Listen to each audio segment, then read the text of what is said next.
The morning sunlight pours through the window, washing over your face like a gentle reminder that today is here and waiting.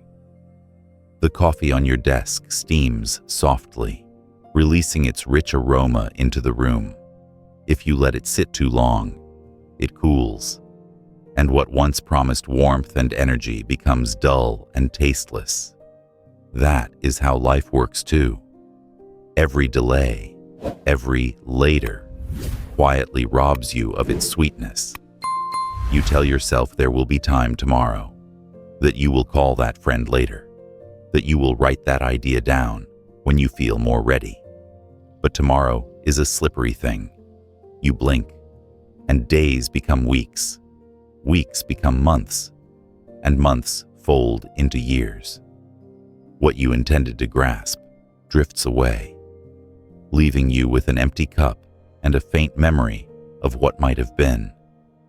This is why you cannot leave anything for later, because later is rarely as generous as it pretends to be. You already know how powerful the present can feel. There are moments in your life when you acted instantly, without hesitation, and those choices altered everything. Maybe you seized an opportunity to speak up, or you decided to book that trip, or you walked through a door that scared you.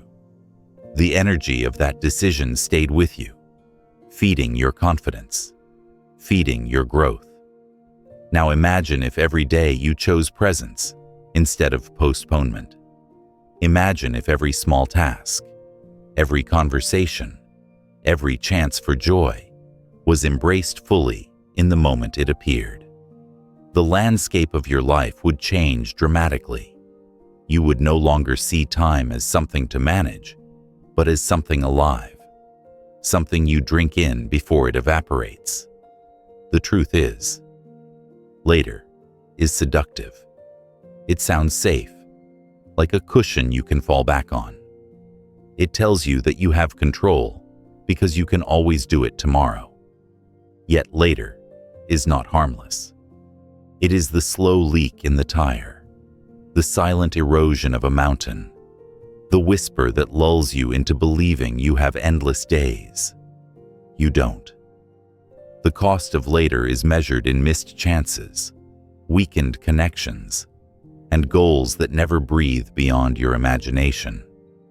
Every postponed action is a withdrawal from the bank of your life, and withdrawals add up until the account runs dry.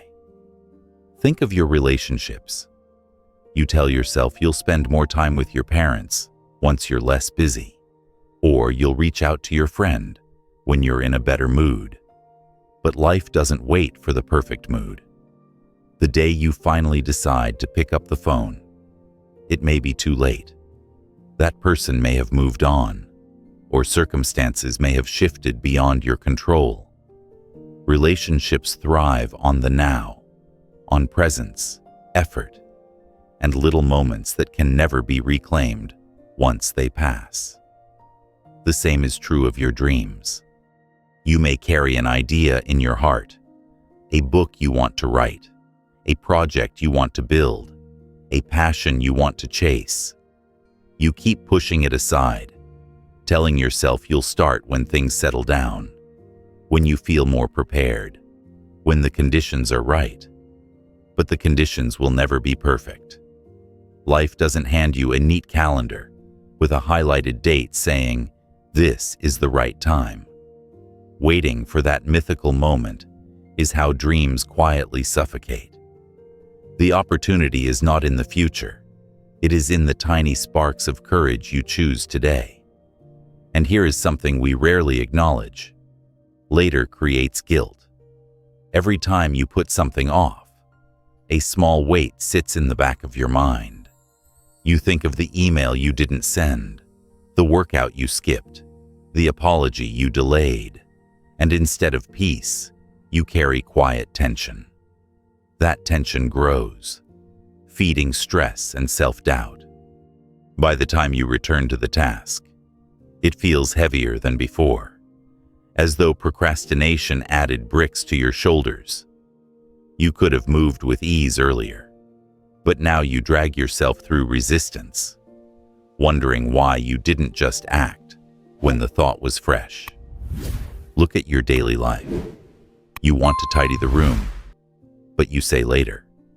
You want to drink more water, but you say later.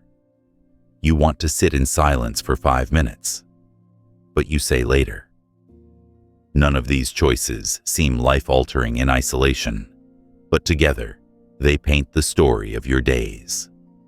Later is not a neutral decision. It is a statement about how you value the present. Every later reinforces the belief that now is not important. And that belief slowly shapes who you are becoming. You are training yourself to delay living, to postpone fulfillment, to treat life as a rehearsal instead of the main event. Yet, you can shift this pattern. You can train yourself to act in the moment, to lean into the discomfort of now, and to trust that imperfect action is better than perfect inaction.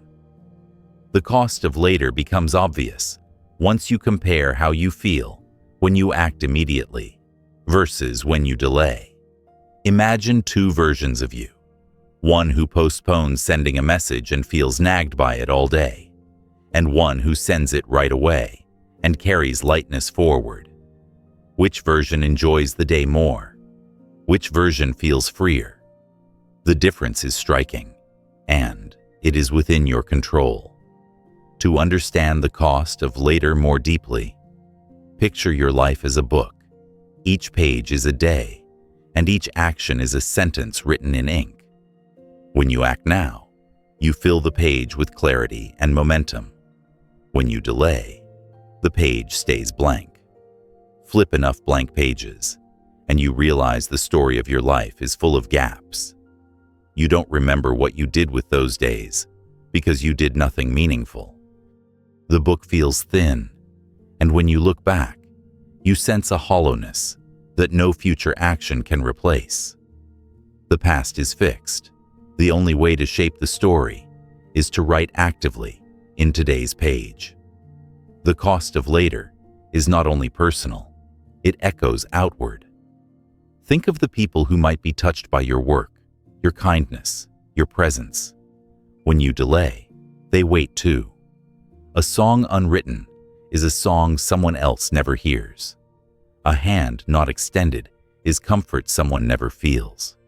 Your presence matters, and postponing it means withholding your gift from the world. Every time you act now, you create ripples you cannot predict. You never know which small gesture might change someone's day, or even their life. So how do you step away from the trap of later? Start small. The next time you think, "I'll do it later," pause. Ask yourself, will this truly be easier tomorrow? Or is that a story I'm telling myself? If the answer is no, take one step now. It doesn't have to be the whole action. If you need to write a report, open the document and type one sentence. If you want to exercise, put on your shoes and step outside. If you want to connect with someone, send a simple message. Thinking of you. That small spark interrupts the cycle of later and replaces it with momentum. Momentum is powerful because it shrinks resistance. Once you start, even in a tiny way, you break the illusion that later is safer. You discover that now is not as overwhelming as your mind claimed, and once you taste that progress, you want more. The cost of later fades when you discover the reward of now.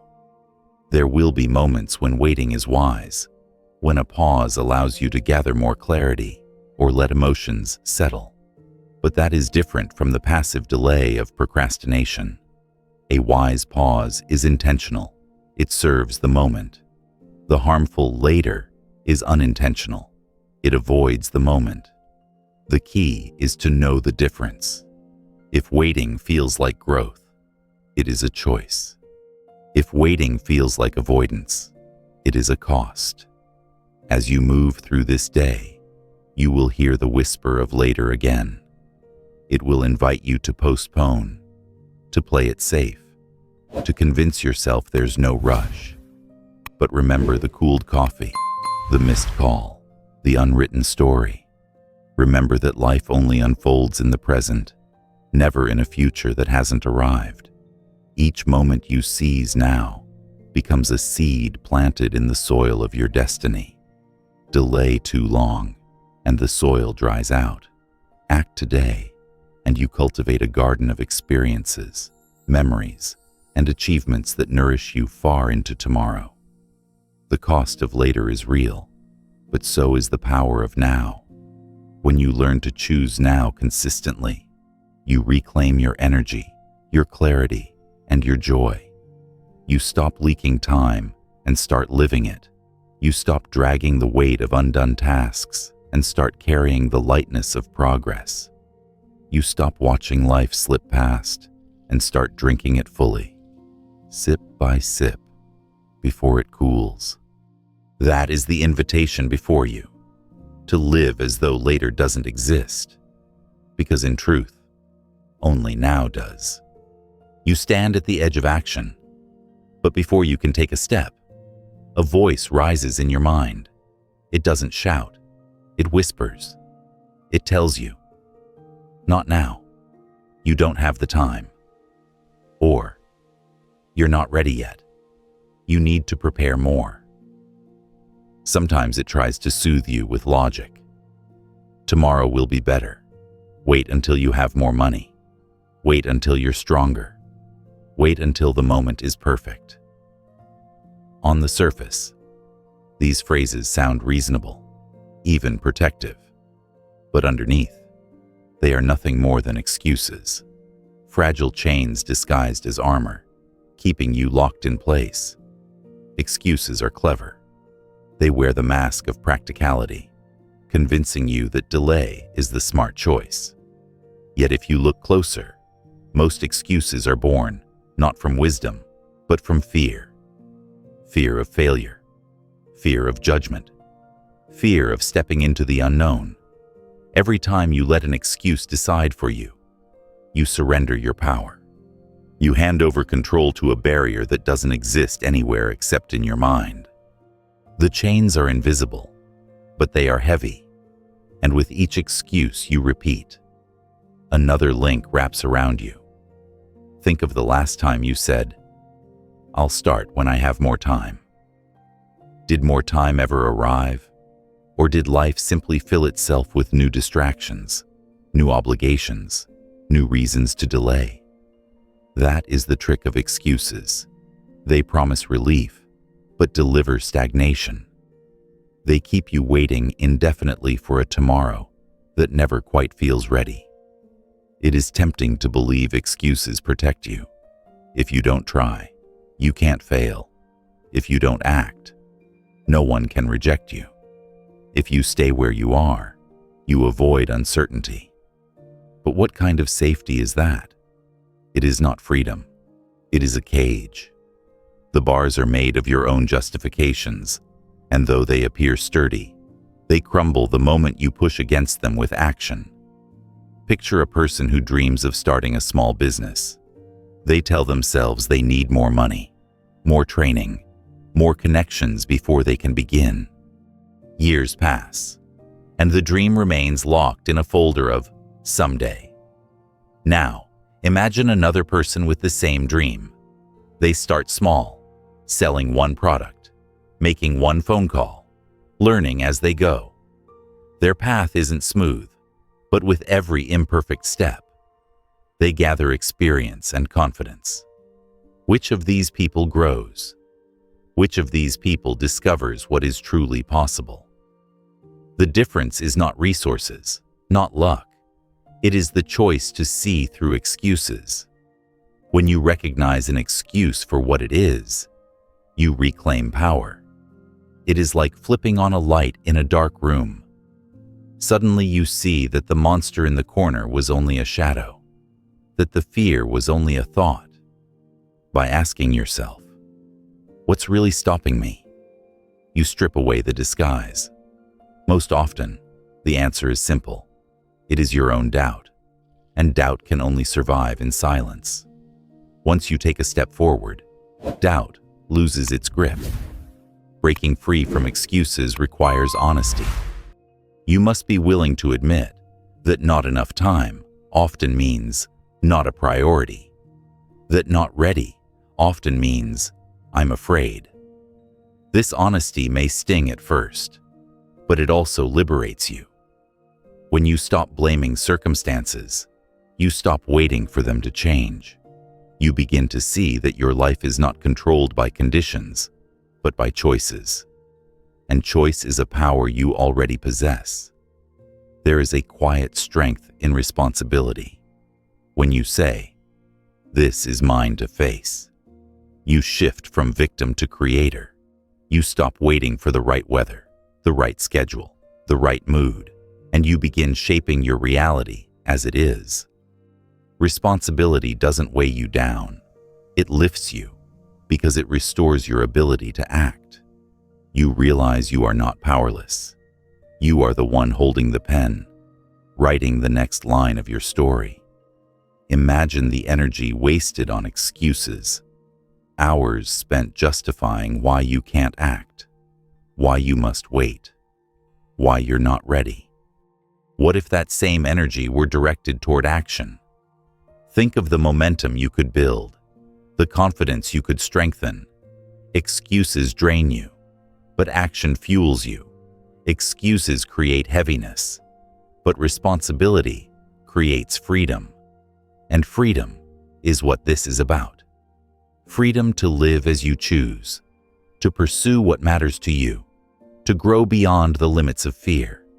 Excuses keep you chained, but each time you act despite them, you break a link. Over time, the chains fall away, and you discover you were never truly trapped. You were only convincing yourself you were. So how do you break free? Start with awareness. The next time you hear yourself say, "I can't because," pause. Ask 3 questions. Is this fear? Is this lack of information? Or is this lack of capacity? If it is fear, action is the cure. If it is lack of information, seek one piece of knowledge now. If it is lack of capacity, take one step to build it. By interrogating your excuses, you transform them into signals, guiding your next move, rather than barriers stopping you. Another practice is to keep a small promise to yourself every day. Something simple. Drink more water. Stretch for 2 minutes. Write a single sentence. Each time you follow through, you prove to yourself that you can act, that you can keep your word. Over time, these small victories accumulate into trust. And when you trust yourself, excuses lose their power. You no longer need them, because you know you can face whatever arises. Remember, perfection is not the goal. Excuses often hide behind the demand for perfect conditions. But progress is born from imperfect steps. You don't need to have it all figured out to begin. You need only to begin. Life is not waiting for flawless execution.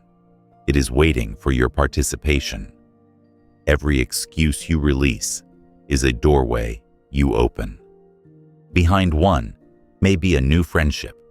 Behind another, an unexpected opportunity. Behind another, a deeper sense of purpose. You will never know what waits if you keep the doors shut. The world responds to those who move, not to those who justify why they cannot. As you walk forward, you will hear the whispers again. Excuses will try to return, dressed in new clothing, but you will recognize them now. You will know their true face, and you will smile, because you understand they cannot hold you anymore. You will have chosen freedom, and freedom always begins with the courage to say, "No more excuses, only action." There is a quiet electricity that hums in the air right before you decide to act. Your pulse quickens, your breath deepens, and a spark flickers in your chest. That is the power of immediate action. Raw, unfiltered momentum, waiting to be unleashed. You know the feeling. The moment you stop hesitating and simply do the thing, the world seems to respond with surprising speed. Doors open, ideas flow, and confidence rises. Immediate action is more than just moving quickly. It is a declaration that you will not surrender this moment to doubt or delay. The longer you wait, the louder the inner noise becomes. Doubt creeps in, whispering that you're not ready. Perfectionism reminds you of all the ways it could go wrong. Overthinking builds an elaborate maze of what-ifs until you're trapped, paralyzed, convinced it's safer to stay still. But the moment you act, even in a small way, the noise collapses. Action silences hesitation. The first step sweeps away the fog, revealing that most of your fears were shadows, not walls. Think of the times you've procrastinated a simple task: writing an email, making a call, starting a workout. The anticipation felt heavier than the action itself. Once you finally began, you wondered why you had wasted so much energy resisting. That is the paradox. Waiting drains you, but doing energizes you. Each immediate action is like striking a match in the dark. It doesn't illuminate the entire path, but it lights enough for the next step. You don't need the whole plan to begin. The myth of perfect timing insists that everything must align: the mood, the resources, the environment, before you start.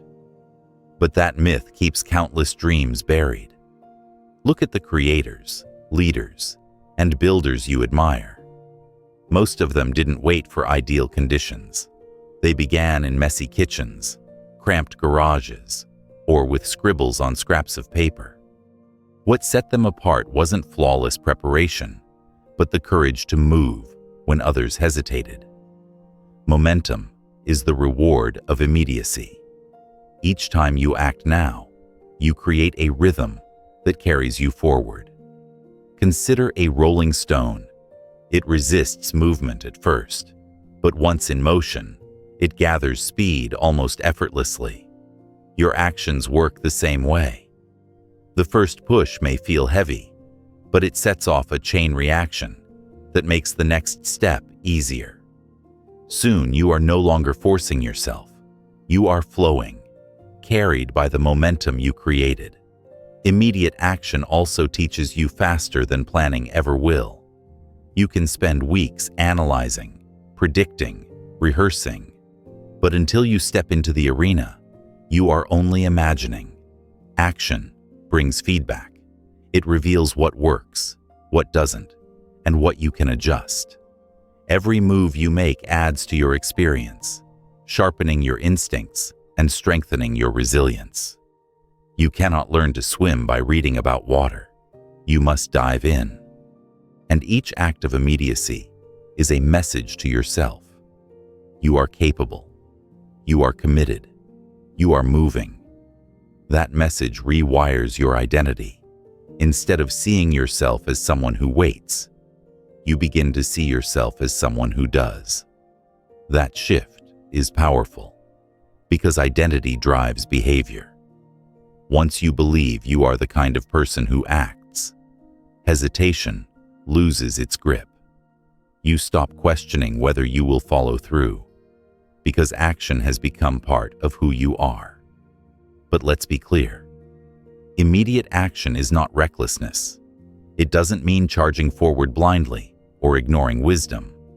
It means refusing to be paralyzed by the illusion of the perfect moment. It means moving with purpose even if the conditions are not flawless. It's the difference between impulsive reaction and intentional choice. One is scattered energy. The other is focused power. How do you embrace this power in daily life? Start with the 2-minute rule. If something will take less than 2 minutes, do it now. Send the message. Drink the glass of water. Put the dish away. These small acts build the habit of immediacy, training your brain to associate action with relief rather than resistance. Over time, the rule becomes instinct. You act automatically instead of negotiating with yourself. For bigger tasks, use the next visible step approach. Don't wait until you know the entire journey. Ask yourself, what is the very next action I can see right now? Maybe it's opening the document, making the outline, or asking one question. Focus only on that. And once it's done, identify the next step. This keeps you moving without the overwhelm of imagining the whole mountain at once. There's also a mindset shift that helps. Treat immediate action as an experiment, not a verdict. You're not deciding the rest of your life with one move. You're gathering data. When you view action as exploration, the pressure lifts. You don't need to guarantee success. You only need to learn. And learning happens now, not later. Stories bring this to life. Picture someone hesitating to ask for a promotion. They rehearse speeches in their mind for months, worrying about rejection. Finally, one morning, they gather courage and simply ask. The answer is yes, not because the timing was perfect, but because they acted. Or imagine a person who has long dreamed of running, but never feels fit enough to start. One day, instead of waiting for readiness, they put on shoes and jog for 5 minutes. That small run sparks a routine, which becomes a lifestyle, which transforms their health. None of it began with perfection. It began with immediacy. Every time you choose now, you strengthen your self-belief. You create proof that you can rely on yourself to act, that you don't let opportunities slip. This confidence compounds. Soon, you trust your instincts. You follow through on ideas. You step forward without drowning in hesitation. Immediate action becomes not just something you do, but part of how you live. There will be resistance, always. The mind loves to stall, to create friction. But each time you override it with action, you train yourself to win the battle earlier. What once felt like a mountain becomes a small bump. You discover that hesitation shrinks when faced directly. Courage grows each time you prove that you don't need to wait for later. You can act today. As you walk through this day, you will encounter countless tiny crossroads. Send the message now or later. Take the walk now or later. Speak your truth now or later. These decisions may seem small, but they are the threads weaving the fabric of your life. Choose later too often, and the fabric weakens. Choose now, and the fabric strengthens. Bright, vibrant, unbreakable. Your life does not transform in the abstract future. It transforms in these exact decisions, in the courage to act immediately when it matters. That spark in your chest is waiting for you to trust it, to fan it into flame. Strike the match, take the step, say the word. Do not wait for later.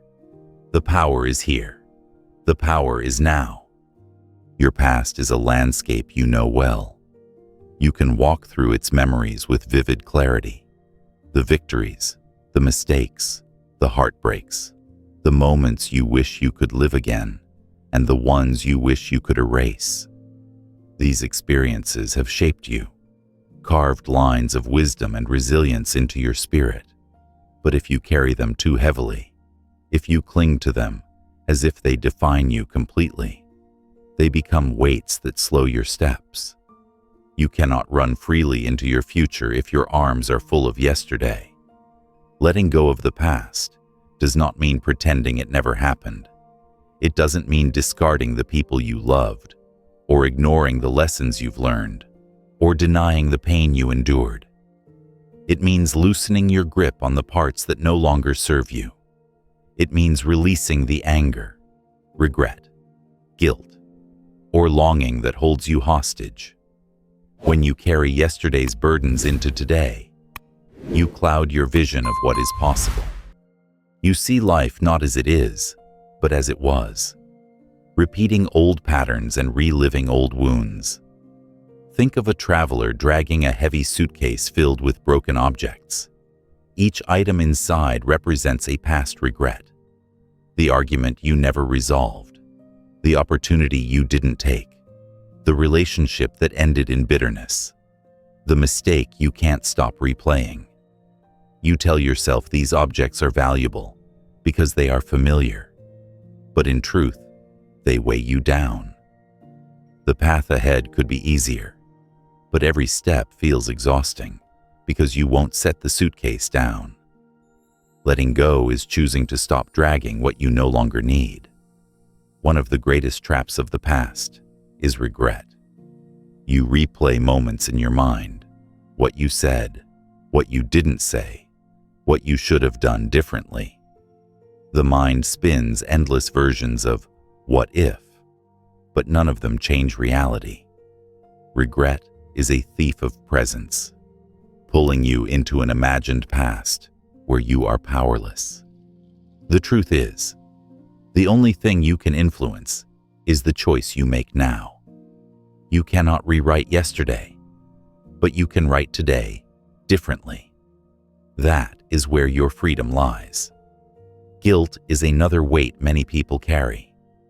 Perhaps you hurt someone, or failed to meet your own standards, or stumbled in a way that still stings. Guilt whispers that you must punish yourself forever, that forgiveness is too generous. But guilt that lingers beyond its lesson serves no purpose. It is meant to be a signal, not a sentence. Once you have acknowledged your mistake, sought forgiveness where possible, and learned what you needed, holding on to guilt only dims your light. Letting go means saying, I have grown beyond that version of me. I will not chain myself to a past mistake when I am capable of new choices today. Anger works the same way. It feels powerful in the moment, a surge of energy that convinces you you're protecting yourself.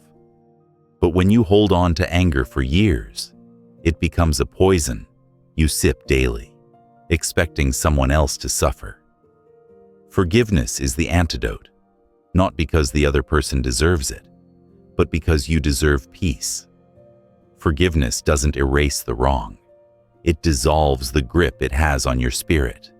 It allows you to step out of the prison of resentment and breathe freely again. Letting go also means releasing the illusions of the good old days. Nostalgia is beautiful when it warms your heart, but destructive when it convinces you your best days are behind you. If you constantly compare today to a golden memory, you miss the beauty unfolding right now. Yesterday is gone, tomorrow is unknown, but today is alive. The more you cling to what was, the less you experience what is. A powerful shift happens when you treat the past as a teacher, not a chain. Every experience, pleasant or painful, carries a lesson. The failed relationship teaches you about boundaries or kindness. The missed opportunity teaches you about courage. The mistake at work teaches you about preparation. When you focus on the lesson, the wound becomes wisdom. You stop asking, "Why did this happen to me?" and start asking, "What did this teach me?" That change in perspective transforms the past from a burden into a resource. Imagine you are holding a rope tied to a heavy stone behind you. The longer you grip it, the more your hands blister, the more your body aches. You tell yourself you can't let go because the stone is part of your story. But once you release the rope, you realize the stone doesn't move with you anymore. It stays behind, where it belongs. Your hands heal, your back straightens, your steps become lighter.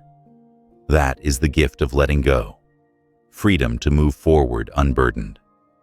Practical steps help this process. Begin with acknowledgement.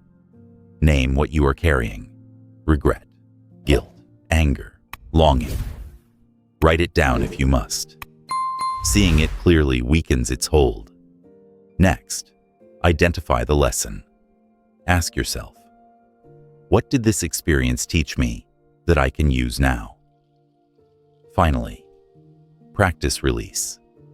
This might be through forgiveness, journaling, meditation, or even a symbolic ritual, like writing a letter you never send. The act of letting go does not have to be dramatic. It only needs to be intentional. Another practice is self-forgiveness. Speak to yourself as you would to a close friend. Would you demand they suffer endlessly for a mistake? Or would you remind them they are human, capable of growth, deserving of a second chance? Extend that same grace to yourself. You are not defined by your worst moments.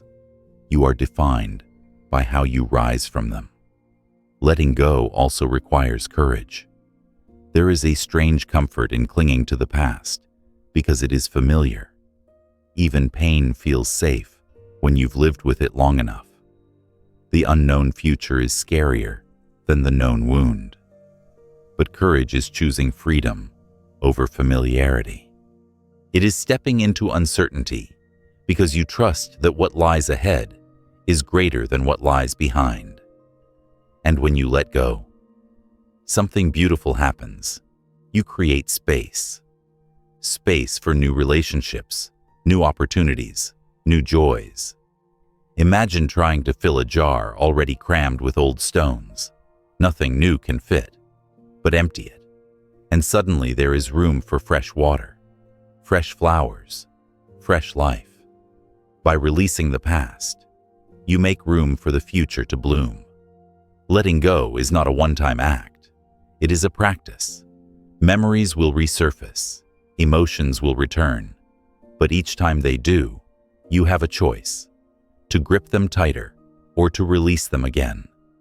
Over time, the grip weakens and your freedom strengthens. You are not your past.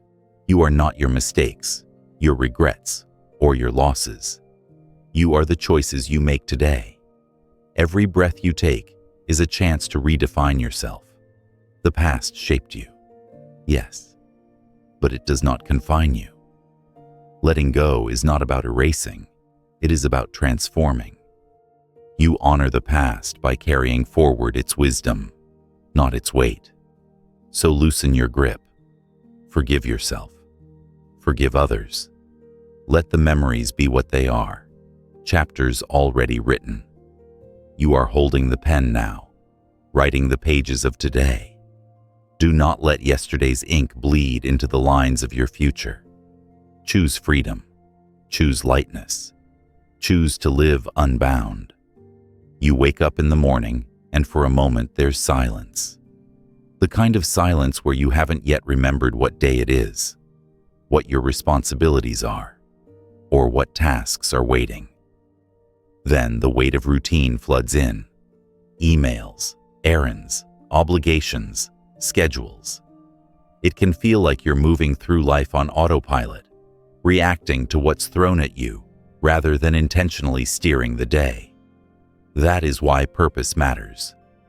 Living with purpose today means you are no longer just surviving the day. You are shaping it. You are aligning your choices with what truly matters, making each moment not just another tick of the clock, but a step in a meaningful direction. Purpose isn't some distant destination. It isn't waiting for you years from now, wrapped in ribbons after you've achieved a certain salary, built a certain career, or bought a certain house. Purpose is alive right now, in the way you choose to approach this day. It lives in the values you carry, the people you touch, the energy you bring. When you anchor yourself to purpose, even the most ordinary actions become infused with significance. Cooking dinner isn't just feeding yourself, it's nurturing. Sending an email isn't just communication, It's contribution.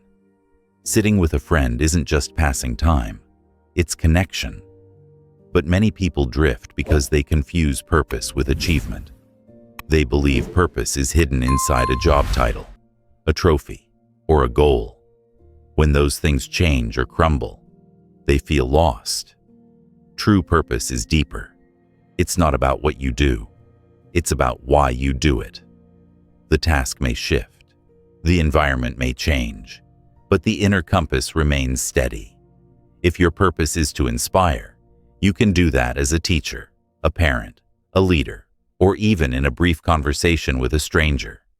If your purpose is to create beauty, you can do it through painting, through gardening, through the way you arrange a room. Purpose is portable. It travels with you into every role and every season of your life.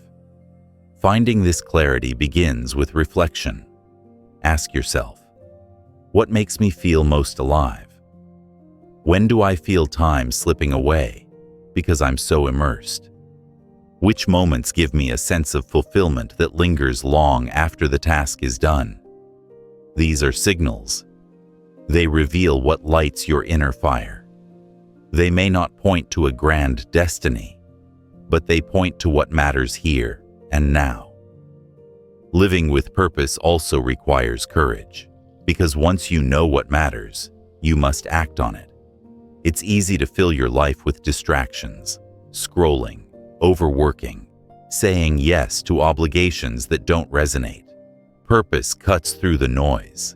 It says, focus here. This is what counts.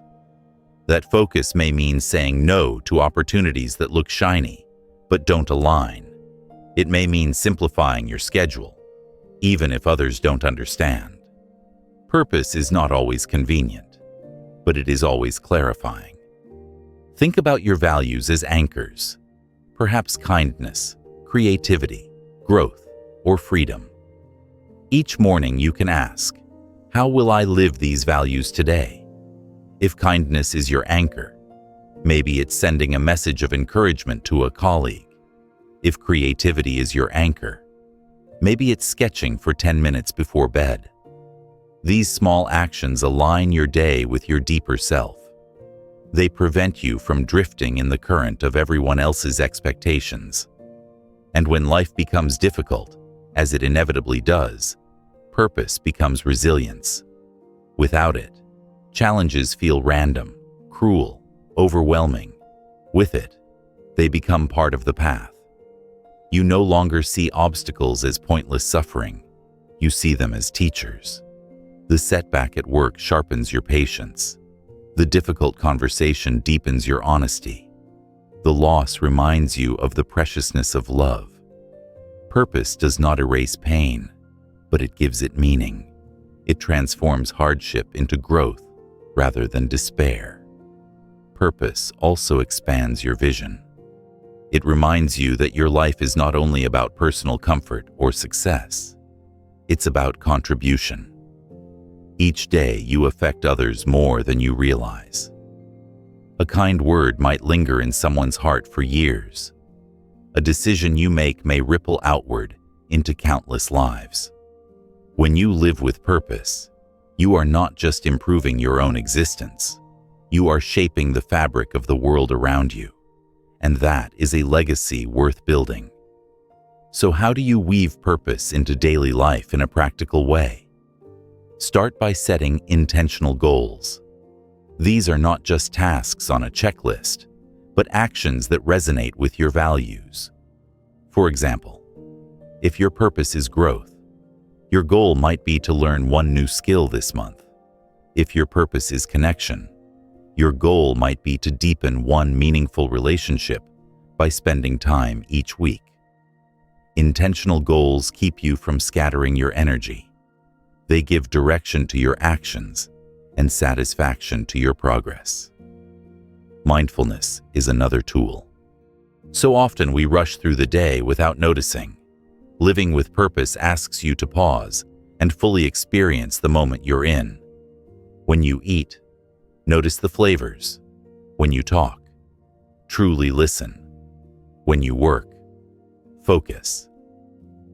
Presence transforms purpose from an abstract idea into a lived experience. It's not just about knowing your why. It's about embodying it in the here and now. Stories illustrate this truth. Consider someone who works a job they don't particularly love. If they believe their purpose is simply to earn a paycheck, they feel drained.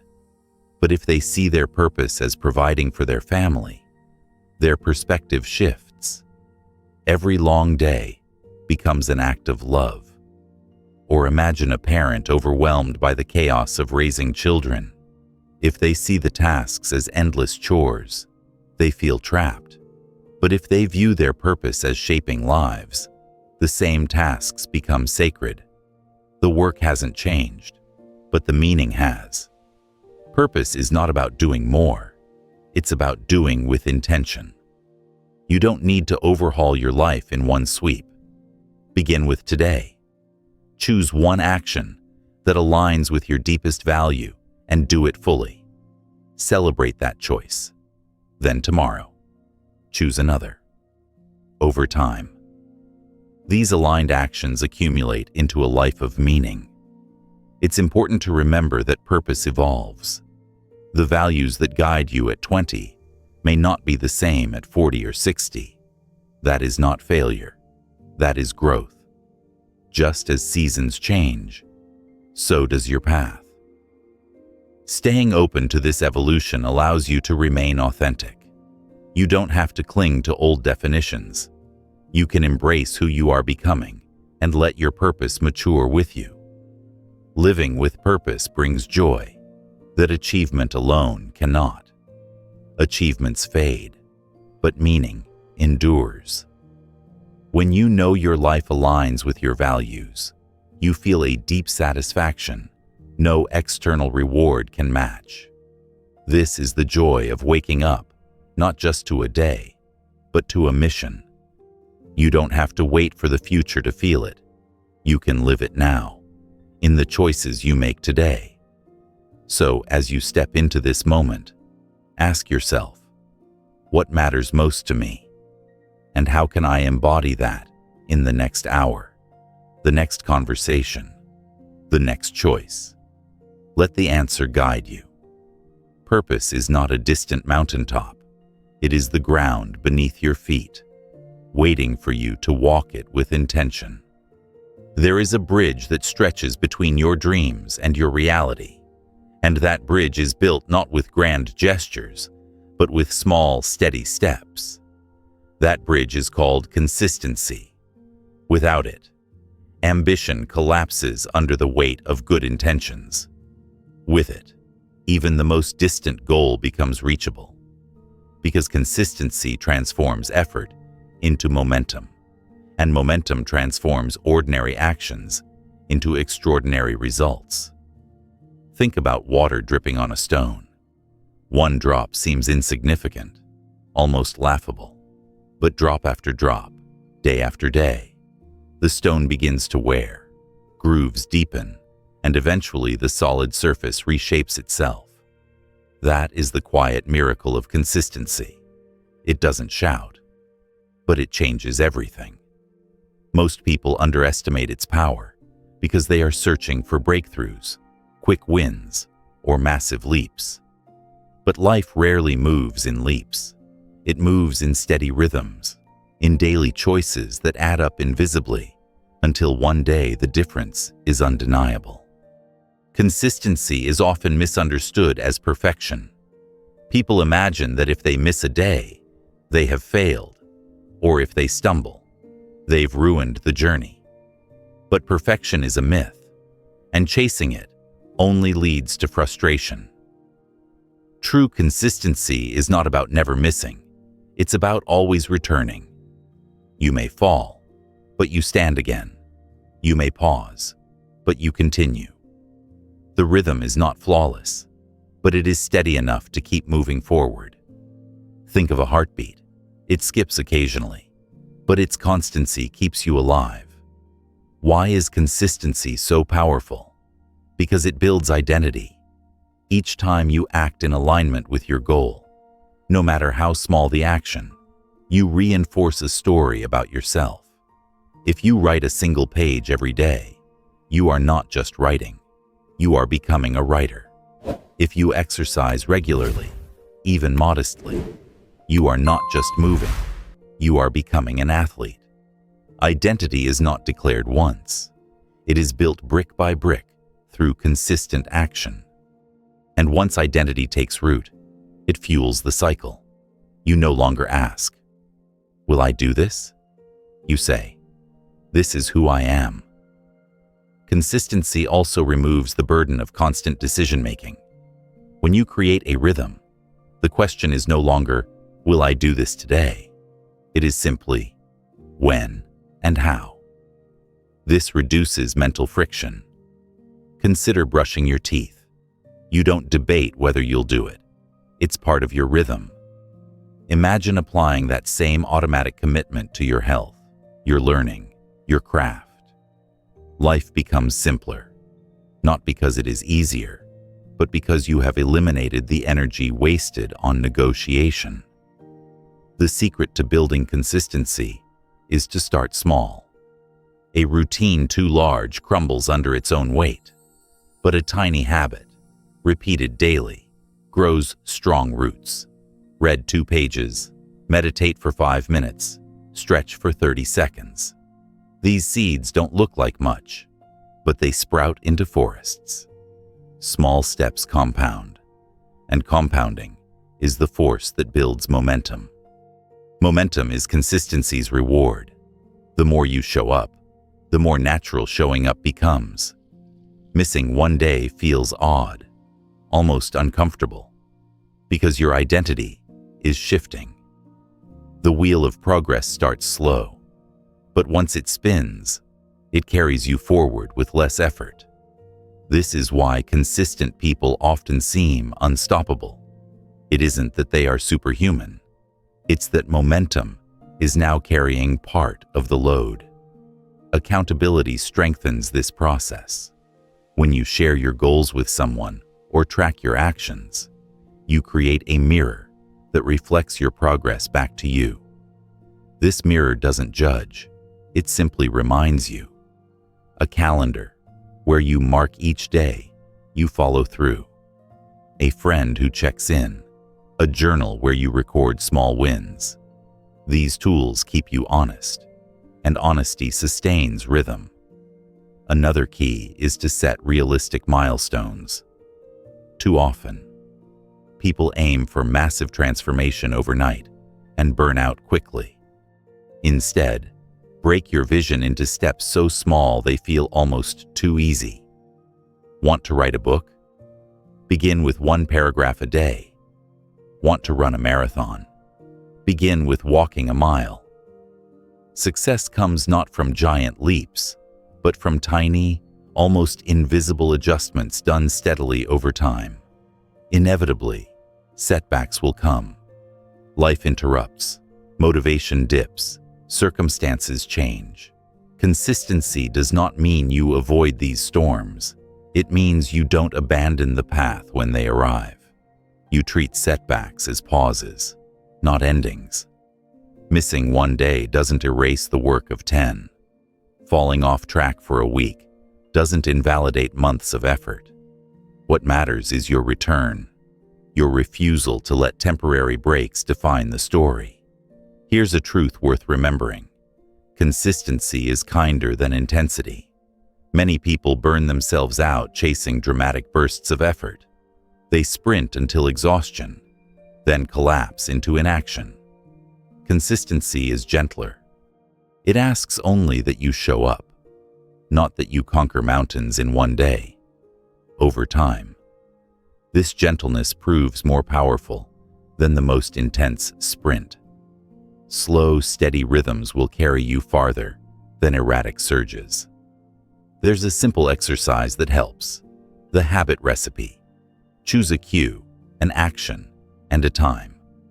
For example, after I brush my teeth in the morning, I will write 1 line in my journal.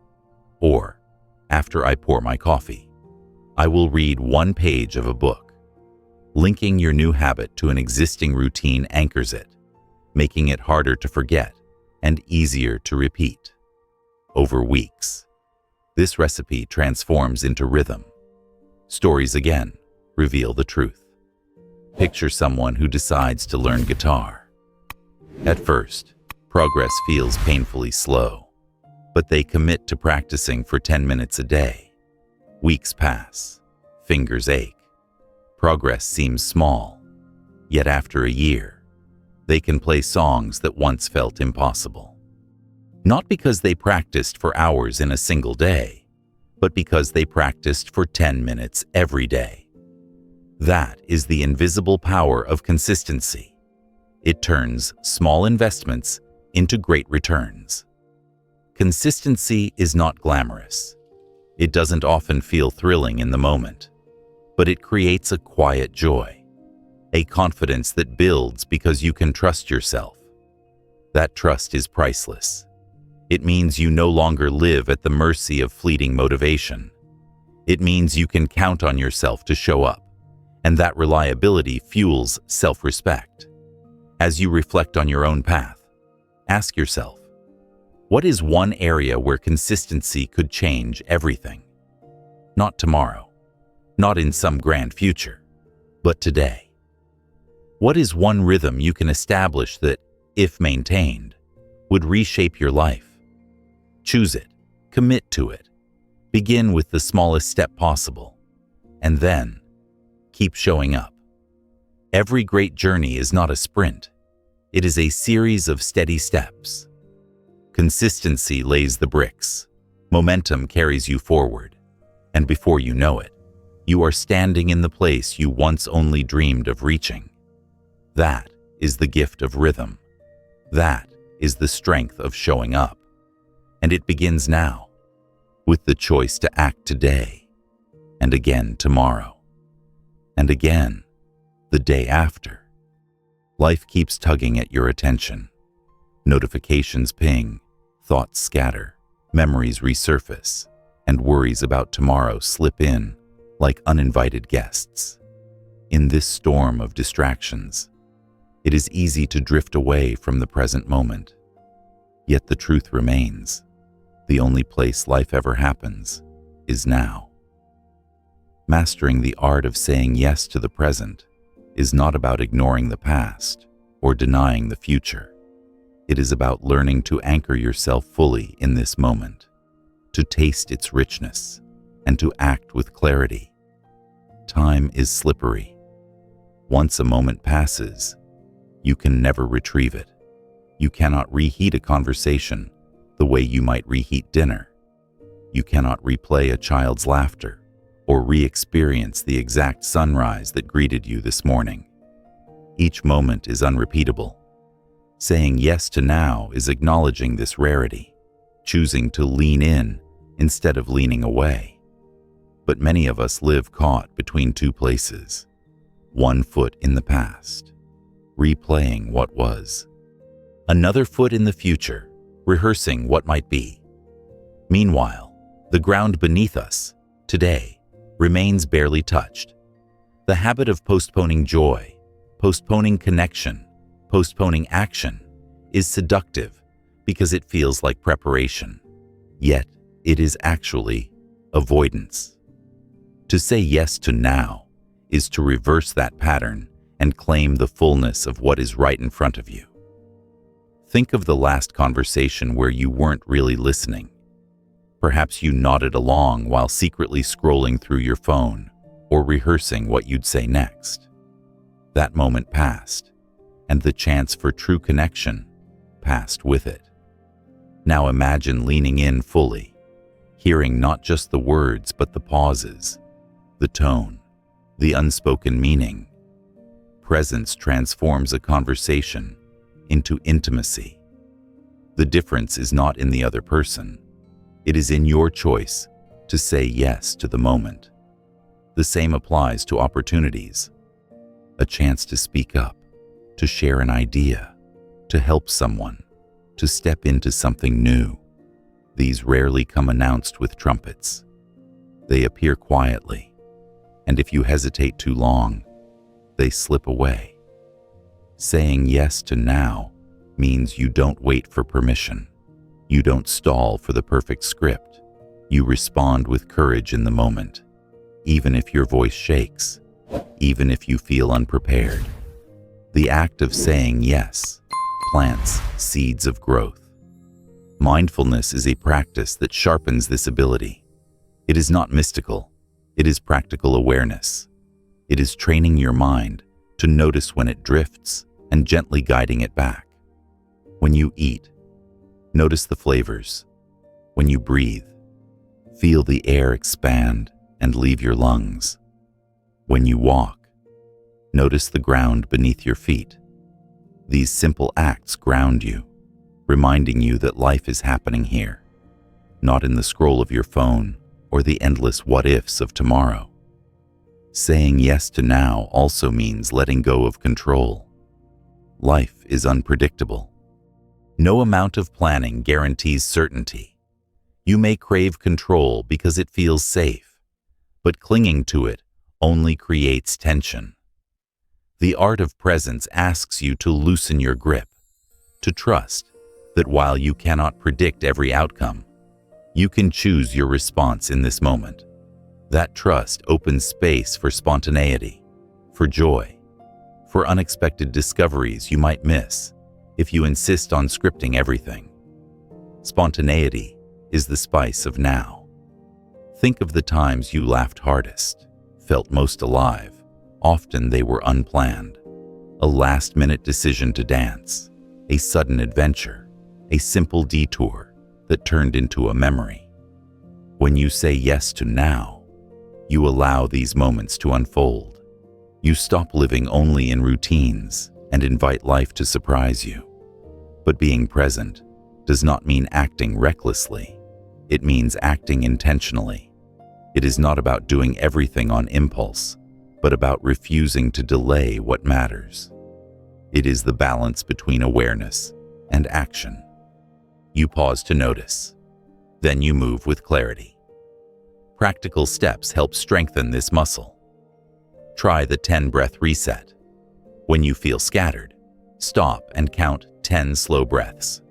With each exhale, release a layer of distraction. By the 10th breath, your mind is calmer, clearer, and ready to engage with what is in front of you. Another tool is the one-tab focus. When you work, close extra tabs, silence notifications, and commit to one task fully. Single tasking may feel unnatural in a culture obsessed with multitasking, but it produces deeper results and leaves you less drained. Saying yes to now also means embracing imperfection. If you wait for perfect timing, flawless conditions, or guaranteed success, you will wait forever. Life is never perfect. The dinner will burn a little. The words won't come out exactly as rehearsed. The circumstances won't align neatly. But the beauty lies in the doing, not the perfection. When you act anyway, you discover that progress matters more than flawlessness. Gratitude amplifies presence. When you look around and notice what is already here, a supportive friend, a working body, a small joy, you shift from scarcity to abundance. Gratitude says, "This moment is enough." That acknowledgement softens the pull of past regrets and future worries. It roots you in the richness of what you already have, allowing you to receive today fully instead of rushing past it. Relationships flourish when you say yes to now, listening with your full attention, laughing without glancing at the clock, giving your undivided presence. These are gifts rarer than material things. People remember how you made them feel seen and valued, and presence is the foundation of that memory. Saying yes to now in relationships means showing up not just physically, but emotionally, mentally, spiritually. To live this way requires a shift in perspective. Each morning, remind yourself, this day will never return. That simple statement injects urgency into your choices. Will you drift distractedly, or will you lean in? When you treat today as irreplaceable, you stop postponing what matters most. You stop living half awake. Stories help anchor this truth. Imagine someone hesitating to tell a loved one how much they matter, waiting for a special occasion. But life shifts suddenly, and the moment never comes. Contrast that with someone who chooses to say it now, creating a memory that lives forever. The difference is not in the opportunity. It is in the choice to act in the present. Saying yes to now is not a one-time vow. It is a practice, renewed moment by moment. There will be times you drift into distraction or worry, but each time you notice, you can return. That return is a victory. That return is presence. Over time, it becomes second nature. You stop living as if life is rehearsal and start living as if this moment is the performance. So here you stand, at the edge of now. The past is behind you, unchangeable. The future is ahead, unknowable. But the present, it is here, alive, asking for your attention. Say yes. Say yes to the conversation in front of you, the task at hand, the breath in your lungs. Say yes to joy, to courage, to love. Say yes to the moment, because the moment is all you truly have. You have likely been told your entire life to plan for the future, save for retirement, map your career, think 5 steps ahead. And yes, planning has its place. But there is a line, often invisible, where planning becomes fixation, where anticipation turns into anxiety, where tomorrow begins to overshadow today. Living with a future-free mindset does not mean you abandon your goals. It means you stop carrying the weight of what has not yet happened. It means releasing your tight grip on outcomes so you can move with freedom in the present. The future is uncertain by design. No matter how carefully you calculate, life always holds surprises. Yet the human mind craves certainty, so it tries to rehearse the future in endless loops. What if I fail? What if I succeed and can't handle it? What if they leave? What if I never get another chance? These questions spiral until the joy of now is drained away. Worry is simply the imagination misused. Your mind staging dramas about things that may never come to pass. Consider how much energy you lose to this fixation. Hours spent envisioning disasters. Entire days consumed by planning for every possible scenario. By the end, nothing has changed in the real world. You are no further ahead, but you are exhausted, as if you lived through crises that never actually occurred. That exhaustion is the cost of living in a future that doesn't yet exist. To free yourself, begin by noticing when your mind drifts ahead. Do you find yourself obsessively refreshing emails, waiting for news that has not yet arrived? Do you lose sleep, thinking about conversations that haven't happened? Each time you catch yourself rehearsing tomorrow, gently return to now. Ask, what can I do in this exact moment? That question shifts your energy back into action instead of anticipation. There is a simple but profound truth. The future is shaped by what you do now, not by what you worry about. Worrying about fitness doesn't strengthen your body. Moving it today does. Worrying about financial security doesn't add money to your account. Saving or creating value today does. Worrying about relationships doesn't deepen them. Being present in them today does. When you release the grip on tomorrow and pour energy into now, you build the very future you desire without being strangled by anxiety. A future-free mindset also enhances clarity. When you are no longer weighed down by imagined outcomes, You see the present situation more clearly. Decisions become simpler because you are evaluating what is, not what might be. Instead of asking, "What if this all goes wrong?" you ask, "What makes sense right now?" That shift from speculation to reality is liberating. It grounds you in truth instead of illusions. Think of resilience. People who cling rigidly to their vision of the future are easily shaken when life doesn't cooperate. A single change in circumstance feels like the end of the world. But those who live with a lighter grip adapt more easily. They bend without breaking, pivot without despair. Why? Because they are not married to a specific future. They are rooted in the present. They trust their ability to respond to whatever comes, rather than needing the future to unfold according to their script. This mindset is also a balm for relationships. When you stop projecting expectations into the future, demanding that someone stay forever, or that a bond always look a certain way, you begin to appreciate people as they are, here and now. You listen more fully, you engage more genuinely, because you are not busy trying to mold the moment into tomorrow's fantasy.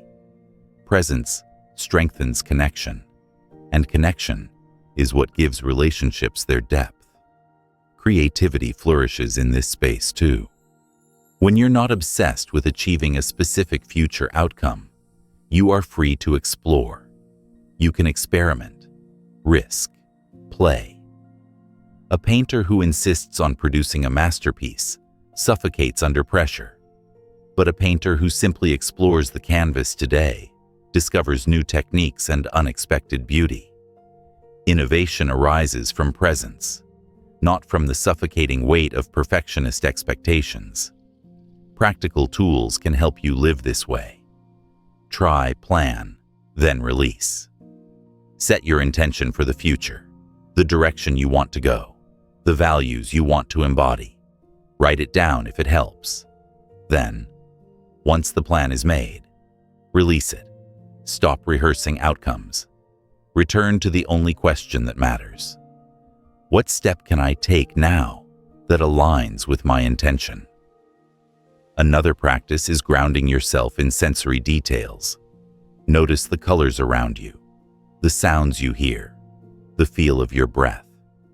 These anchor you back into today when the mind tries to run ahead. Gratitude is another ally. When you focus on what is already here, your hunger for what is not yet weakens. Gratitude reminds you that even though the future is uncertain, the present is full. You begin to see abundance instead of lack, stability instead of fear. Let's put this into a story. Imagine someone anxiously awaiting the results of a job interview. They pace, they overthink, they imagine both disaster and triumph. Days pass in a blur of stress. Another person in the same situation decides to release the outcome. They acknowledge they've done their best, and now they focus on living today, connecting with friends, improving skills, enjoying moments of rest. When the result finally comes, they are at peace regardless, because their well-being was not chained to tomorrow's verdict. This is the heart of the future-free mindset. It is not apathy, it is empowerment. You still care, you still plan, you still aim high, but you do not give your peace away to something that hasn't arrived. You hold the future lightly, trusting that whatever unfolds, you will meet it with presence and strength. Living this way does not mean you abandon ambition. It means you refuse to let ambition rob you of joy today. You no longer say, "I'll be happy when I arrive." You say, "I am alive now, and this is enough." And paradoxically, that joy makes you more effective, more creative, more resilient. By not clinging to the future, you arrive at it stronger. So breathe. Release the endless rehearsal. The future will come in its time. What you hold in your hands is today. Solid, vivid, real. Live it fully. Trust yourself to meet tomorrow when it arrives. That is the freedom of a future-free mind. Gratitude is one of the simplest words in the language, yet it holds an almost magical force. To live with gratitude for today is to see the ordinary as extraordinary. To recognize that life is offering gifts in every moment, and to receive those gifts with open hands instead of distracted eyes. When you cultivate gratitude, you stop measuring your life only by what is missing and start celebrating what is already here. You stop living in the shadow of longing and begin to live in the light of abundance. Think about your day so far. How many moments slipped by unnoticed? The clean water flowing from the tap, the bed that supported you through the night, the message from a friend, the body that carried you from one place to another. It is easy to overlook these because they appear every day, like background music. Yet if any one of them disappeared, the absence would be jarring. Gratitude is the practice of noticing before loss teaches you the lesson. It is choosing to pause and say, "This is good, and I see it." Gratitude doesn't erase struggle. Life will always contain challenges, disappointments, even pain. But gratitude reframes those experiences. Instead of drowning in difficulty, you begin to see strength and lessons within it. For example, a setback at work can feel crushing, but gratitude highlights the resilience it built in you. A painful goodbye can feel unbearable, but gratitude reveals the love that made it worth grieving. Gratitude doesn't deny pain, it balances it, reminding you that even in sorrow, life is not empty. There is a quiet power in this mindset shift. Scarcity says, "I don't have enough." Gratitude says, "I have what I need for today." Scarcity breeds restlessness, always chasing, always waiting.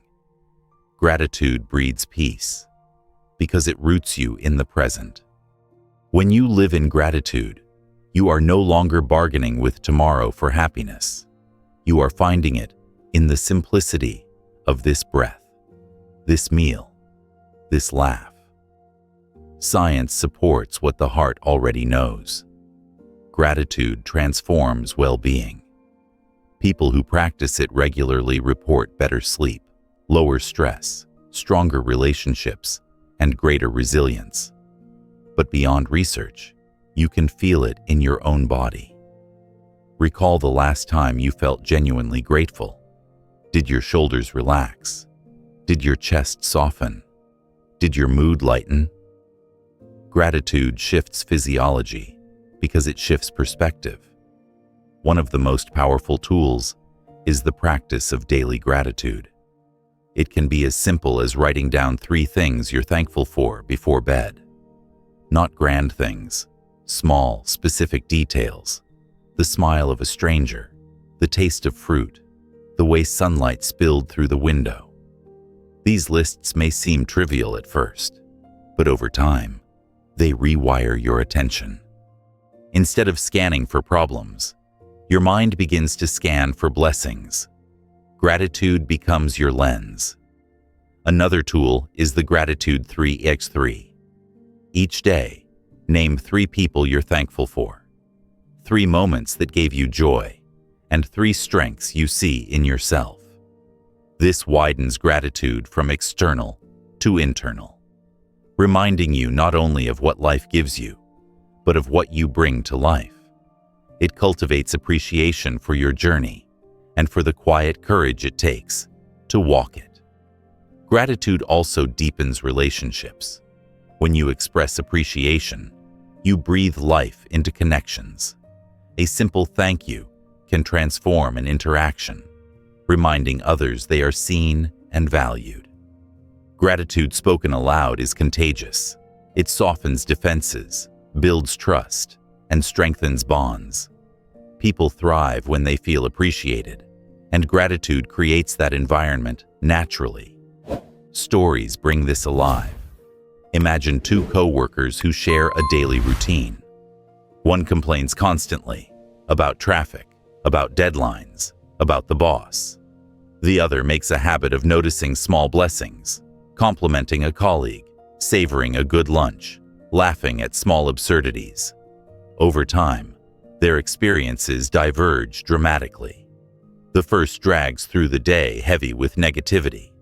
The second carries a lightness that fuels resilience. Both face the same environment. The difference is gratitude. Another story. A family sits at dinner. One person checks their phone. Another complains about their day. But the youngest pauses to say, "I liked when we all laughed earlier." Suddenly the table softens. Gratitude shifted the energy, not through force, but through recognition of what was already good. That is its quiet magic. Gratitude also anchors you during storms. When everything feels chaotic, pausing to name even one small blessing can keep you grounded. I still have breath. I still have a friend to call. I still have a chance to try again. These truths may not erase the storm, but they remind you you're not powerless. Gratitude offers handholds when life shakes. And here's another secret. Gratitude opens the door to generosity.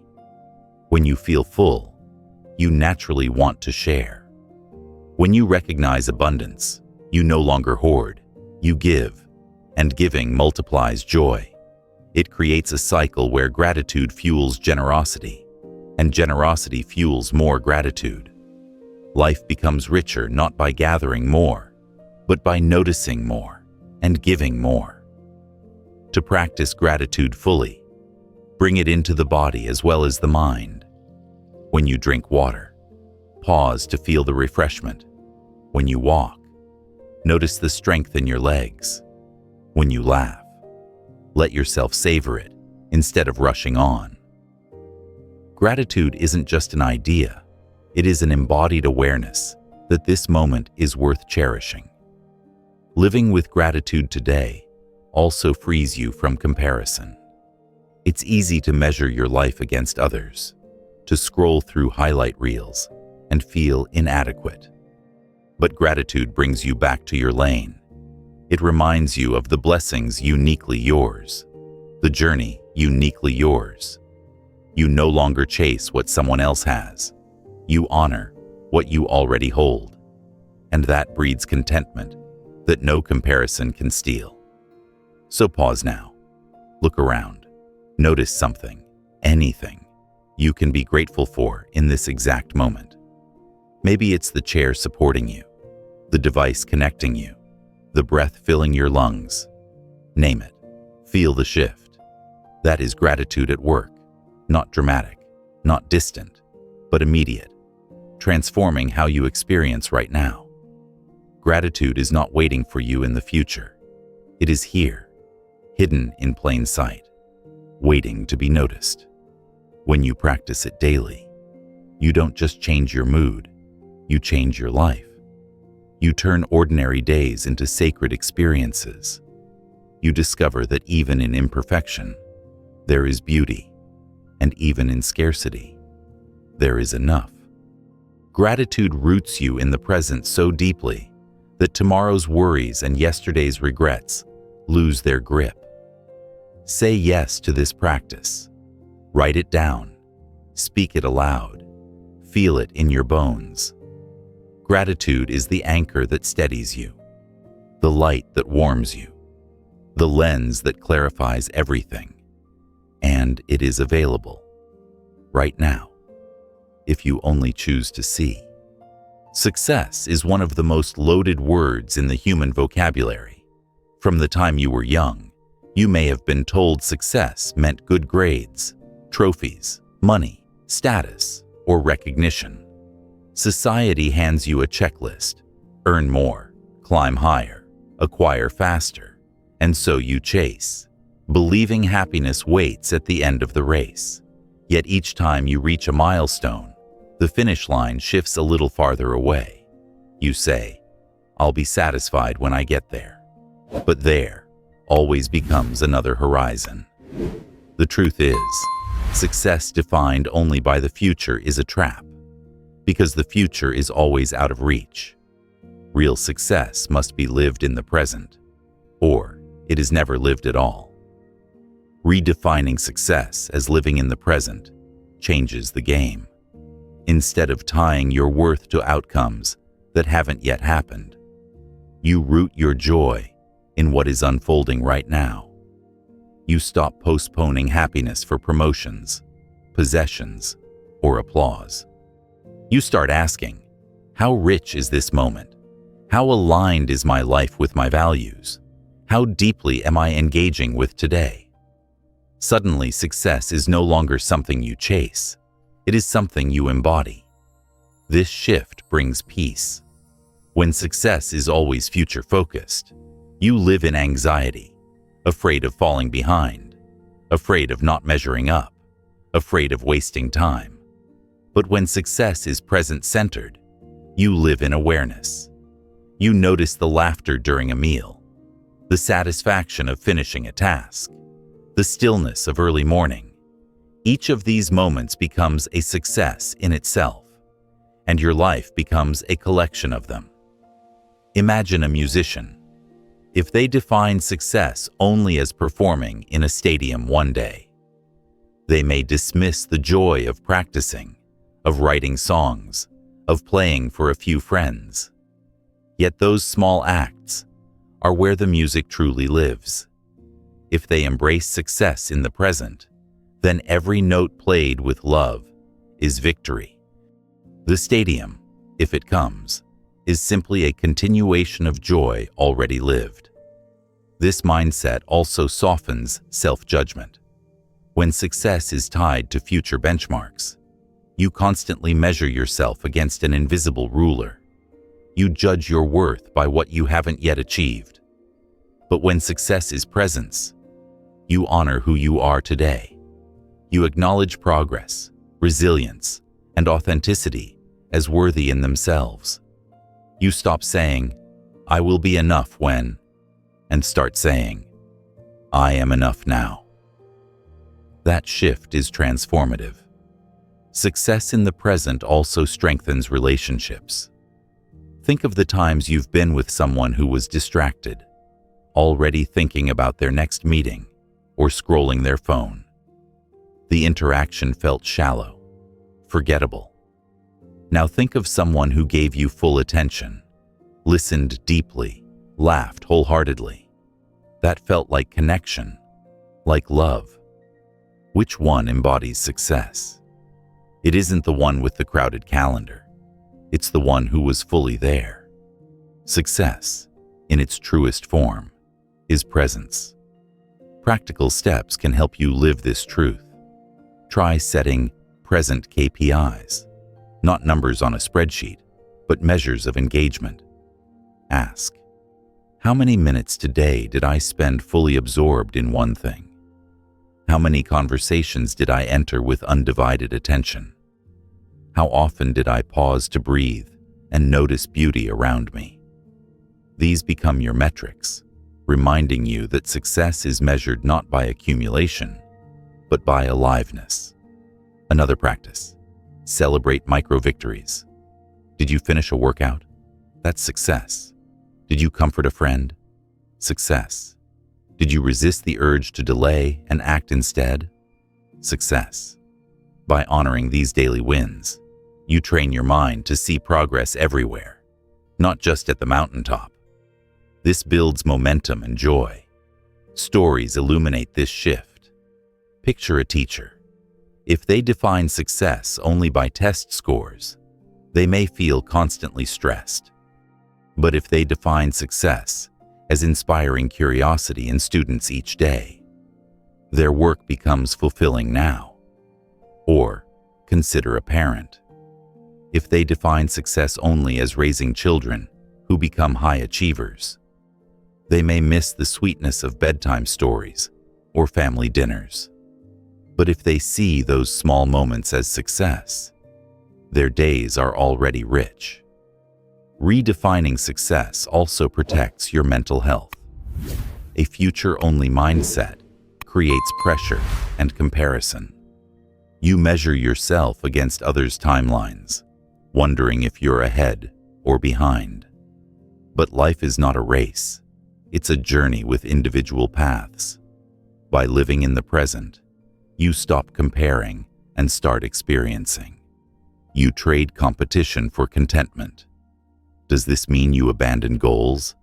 Not at all. Goals still guide your direction, but they no longer hold your joy hostage.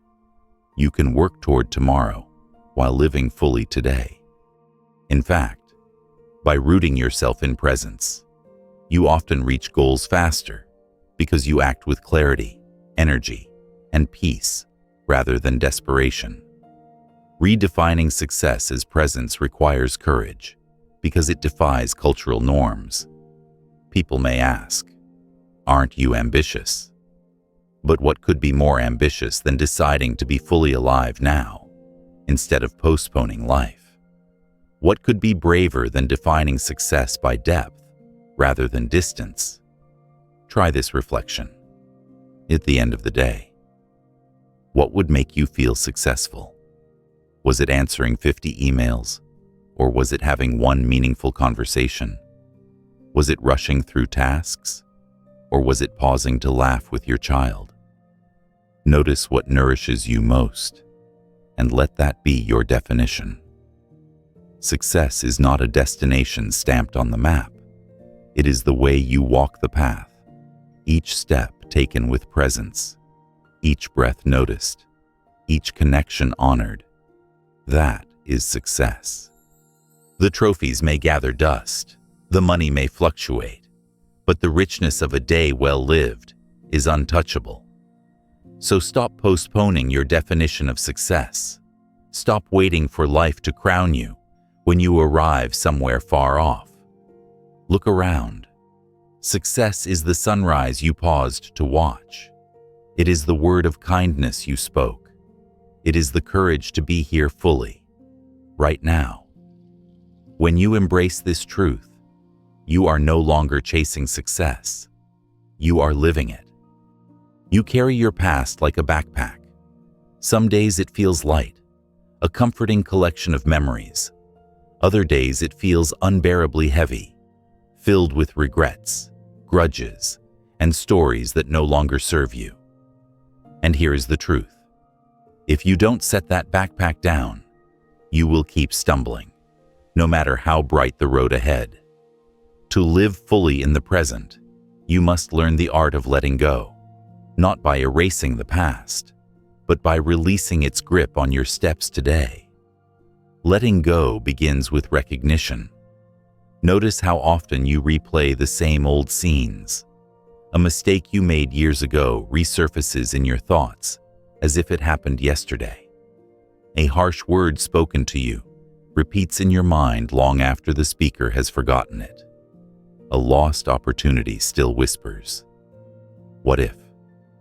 Each time you revisit those scenes, you feed their power. The past cannot harm you on its own. It harms you when you keep carrying it into the present. But letting go doesn't mean pretending nothing happened. It means reframing. Instead of asking, "Why did this happen to me?" you ask, "What did this teach me?" A failed relationship, for instance, may leave scars, but it also taught you about boundaries, courage, and vulnerability. A career setback may sting, but it revealed resilience and redirected you to better opportunities. When you see the past as a teacher instead of a prison guard, you reclaim its power for growth. Forgiveness is central here. Forgiveness of others, yes, but also forgiveness of yourself. Many people cling to self-blame, punishing themselves endlessly for mistakes long gone. Yet refusing to forgive yourself doesn't rewrite the past. It only ruins your present. Self-forgiveness says, I accept that I was human. I made errors, and I choose to move forward wiser. Forgiving others, likewise, does not excuse their actions. It frees you from the chains of bitterness, from the endless replay of wrongs that keeps you trapped.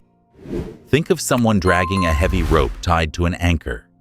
They insist on holding on, and the anchor digs into the ground, keeping them stuck. The moment they let go, the rope falls, and they are free to walk forward. That is forgiveness. It is not weakness. It is liberation. Letting go also means releasing old identities. Maybe you still define yourself by who you were years ago. The shy child, the struggling student, the employee who once failed. But you are not that version anymore. The past version of you served its purpose, taught its lessons, and faded. Clinging to it only shrinks your present potential. Every day, you are allowed to reintroduce yourself, to say, I am no longer that person. I am this one, today.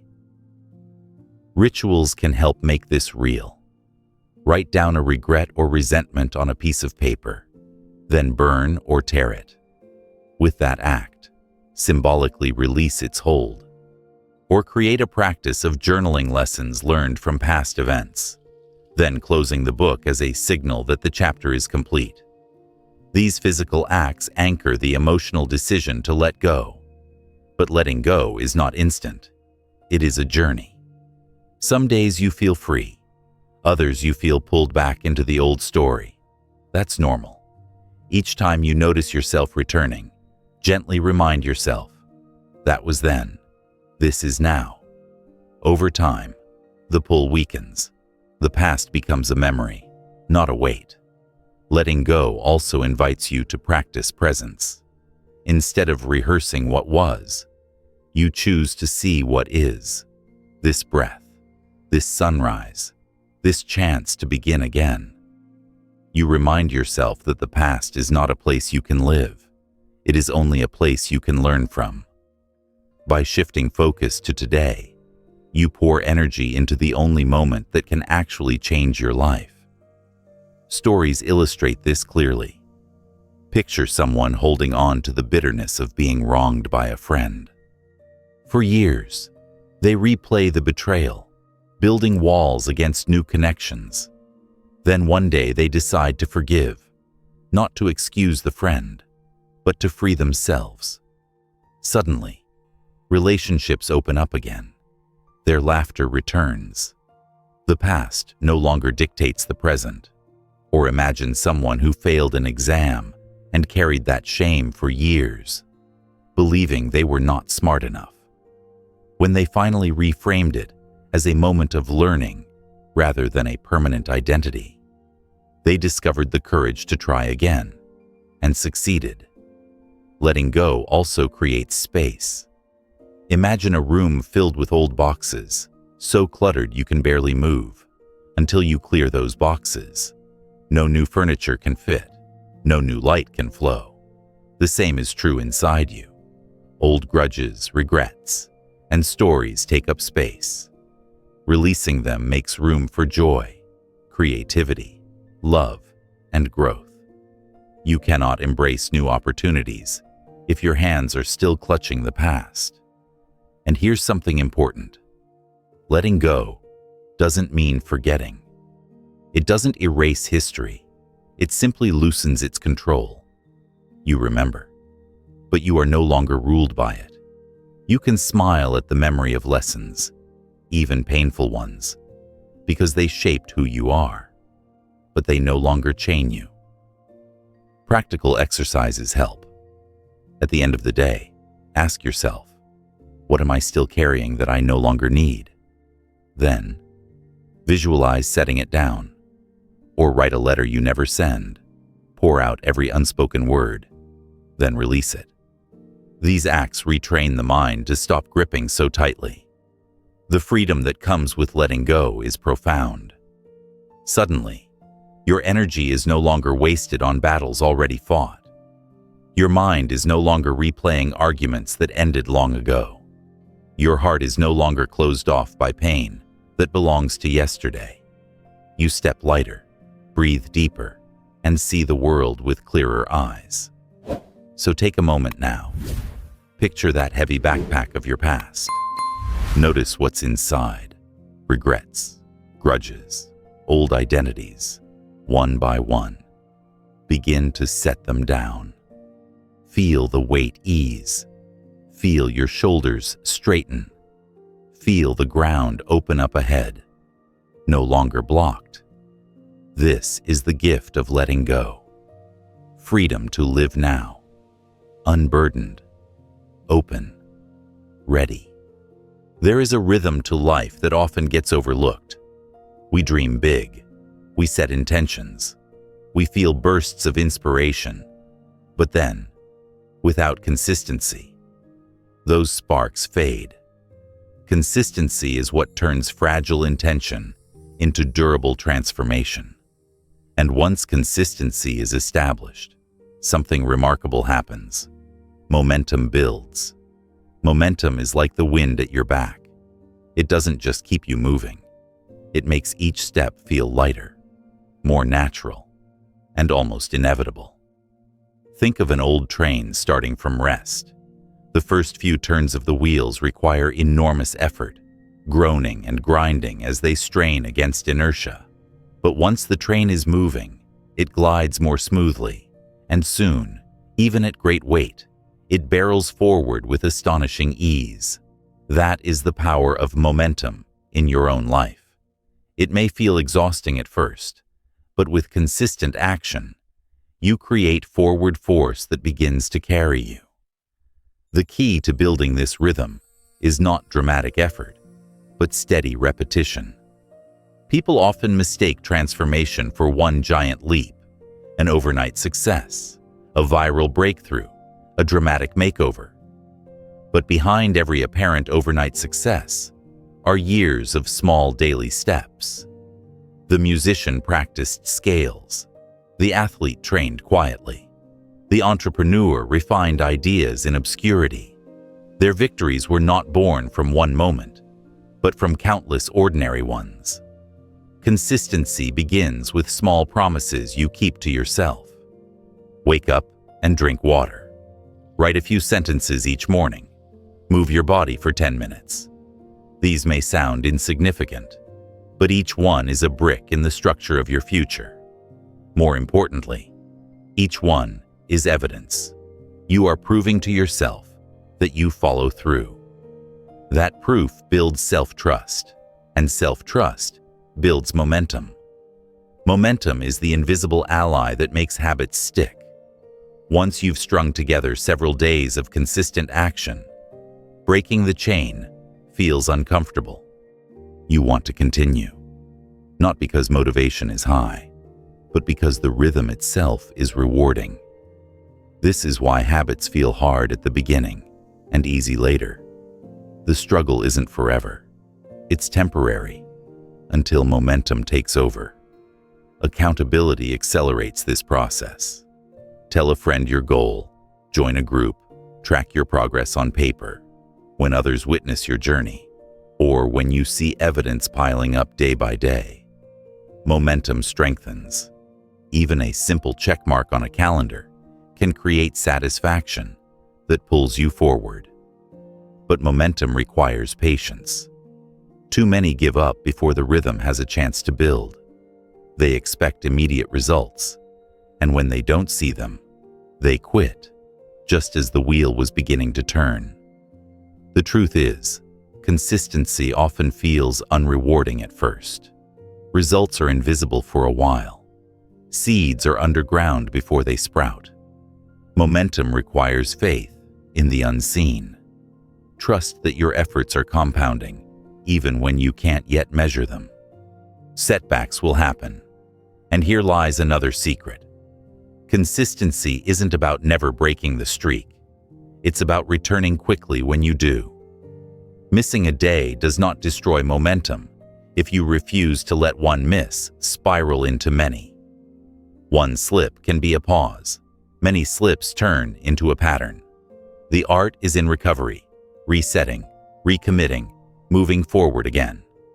Practical tools help you cultivate this rhythm. Use habit stacking. Attach a new behavior to an old one. After I brush my teeth, I will do 10 squats. After I make coffee, I will write 3 lines in my journal. Link the new to the familiar, and consistency becomes natural. Another method is the 2-minute rule. If it takes less than 2 minutes, do it immediately. Often the hardest part is starting. Once begun, momentum carries you farther than expected. Consider the story of a writer who decided to write just 1 page per day. At first it felt trivial, almost pointless.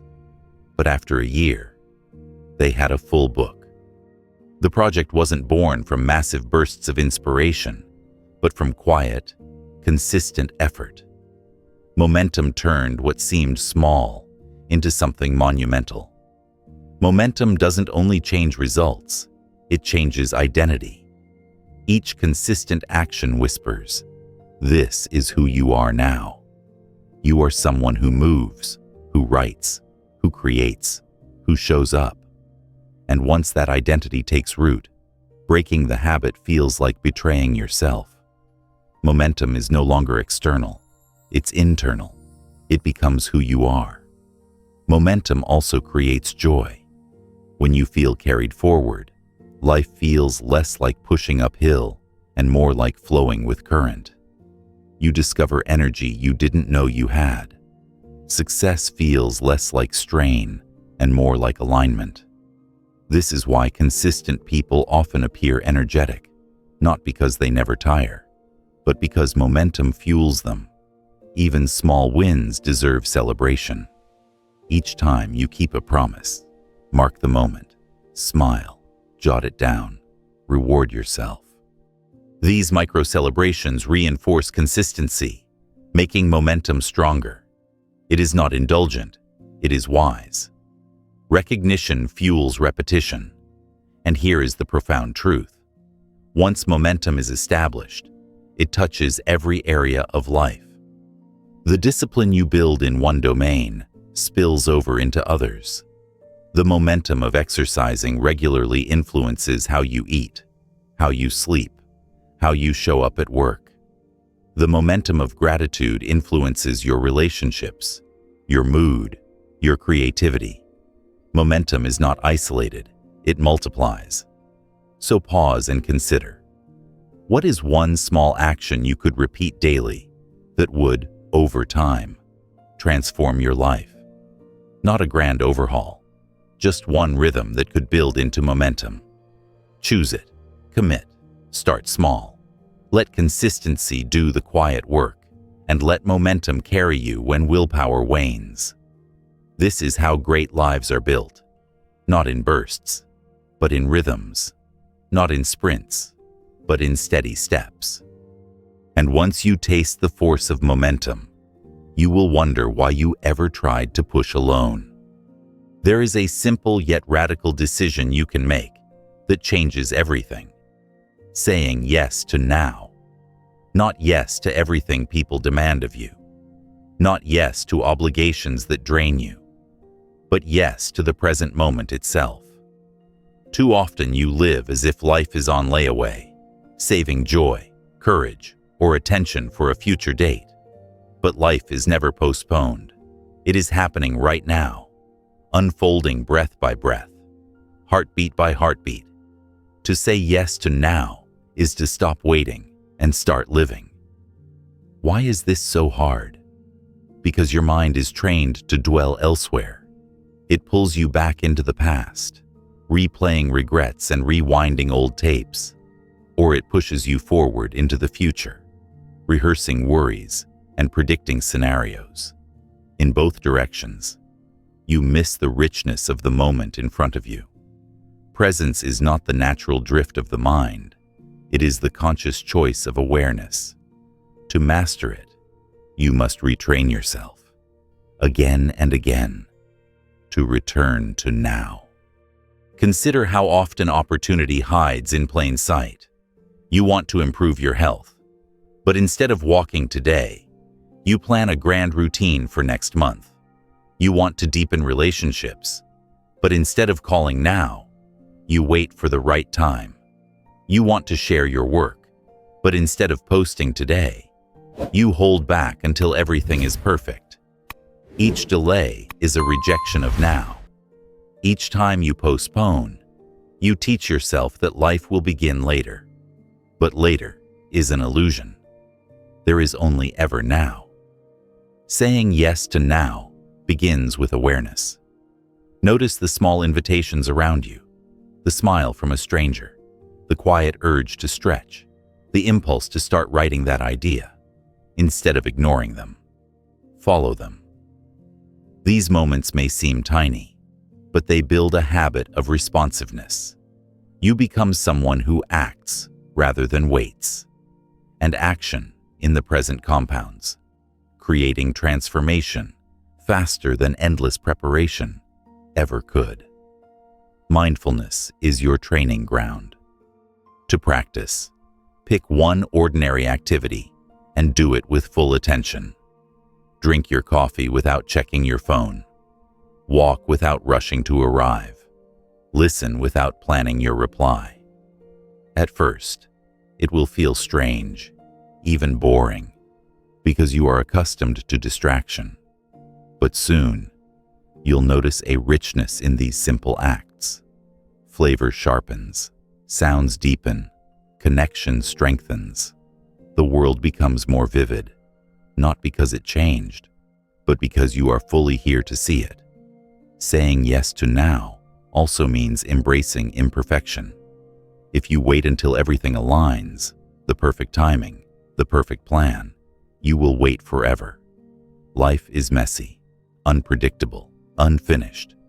To say yes to now is to move despite that, to act before conditions are flawless. Progress beats perfection every time, because progress builds experience, and experience builds wisdom. Perfection, meanwhile, keeps you frozen. Fear is another barrier. Fear of failure, fear of rejection, fear of wasting time. But fear shrinks in the light of action. The moment you say yes and move, fear loses its grip. Courage is not the absence of fear. It is choosing to act anyway. Each time you do, you reinforce the truth that you are stronger than hesitation. Spontaneity also lives here. Some of your best memories were not planned. They were seized. The unplanned road trip, the unexpected conversation, the laugh that arrived uninvited. Saying yes to now makes space for these gifts. It keeps you flexible, open to surprise, ready to receive joy in forms you never anticipated. Here's a simple exercise. When faced with a decision, ask, if not now, when? If you can't give a compelling reason to delay, act today. Another practice, the 10-breath reset. When you feel overwhelmed, pause for 10 slow breaths. Then ask, what is the most meaningful thing I can do in the next 10 minutes? That clarity anchors you back into the present. Relationships thrive on this principle. When you give someone your full presence, you say yes to them in the most powerful way. You are not just hearing words, you are sharing life. Presence deepens intimacy, strengthens trust, and creates memories that last. Often, the greatest gift you can give is not advice or possessions, but attention. Gratitude amplifies this, yes. By noticing what is good right now, you stop waiting for life to improve before you feel joy. Gratitude says, this is enough. That contentment doesn't make you complacent, it makes you strong. From a foundation of appreciation, you can pursue growth without desperation. Saying yes to now also means letting go of control. Life will never fully obey your plans. The future will always contain uncertainty. But by loosening your grip, you discover freedom. You realize that while you can't control tomorrow, you can choose your action now, and that choice is always enough. Stories illuminate this. Imagine someone delaying telling their loved one, "I love you." They think there will be time. Then circumstances change, and the chance vanishes. Contrast that with someone who says it now, creating a memory that endures.